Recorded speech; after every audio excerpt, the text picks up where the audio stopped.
নৌকা বাইসে জননী এক্সপ্রেস কি দেখালো রে ভাই। আমরা কিন্তু দেখতে পাচ্ছি জননী এক্সপ্রেসে বুড়ো দাদু সহ কিন্তু বাইস দিচ্ছে। জামালপুর জেলার এক কোণে বকশীগঞ্জ উপজেলার বুকে সবুজে ঘেরা এক অপূর্ব গ্রাম সাজিমারা। এই গ্রামকে ভালোবেসে বয়ে চলে সাজিমারা দশানী নদী। তার বুক চিরে যেন জীবনের গল্প বয়ে নিয়ে যায় প্রতিদিন। এই নদী শুধু প্রকৃতির অংশ নয়, এ গ্রামের প্রাণ। বছরের বিশেষ দিনে এ নদী পরিণত হয় উৎসবের মঞ্চে, যখন শুরু হয় নৌকাবাইজ প্রতিযোগিতা।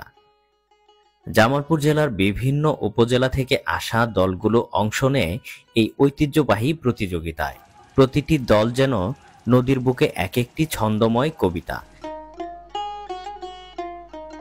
দর্শকদের উৎসাহ, উল্লাস আর বাঁশির শব্দে মুখরিত হয়ে ওঠে সাজিমারা দশানী নদীর দুই পার। দূর দূরান্তের মানুষ ছুটে আসে এই মুহূর্তের সাক্ষী হতে। বাঁশির শব্দে শুরু হয় প্রতিযোগিতা।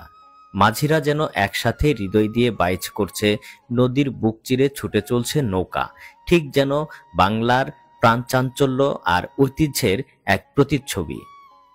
বিজয় শুধু গন্তব্য নয়, বরং এই প্রতিযোগিতার প্রতিটি মুহূর্তে ছড়িয়ে থাকে মিলন, ঐক্য আর সংস্কৃতির বন্ধন। সাজিমারা নদী যেন তার বুকে ধারণ করে রাখে গ্রাম বাংলার চিরন্তন ঐতিহ্য। এই ছিল সাজিমারা দশানী নদীর গল্প, যেখানে প্রকৃতি, মানুষ আর ঐতিহ্য একসাথে গড়ে তোলে এক অপার সৌন্দর্যের উৎসব।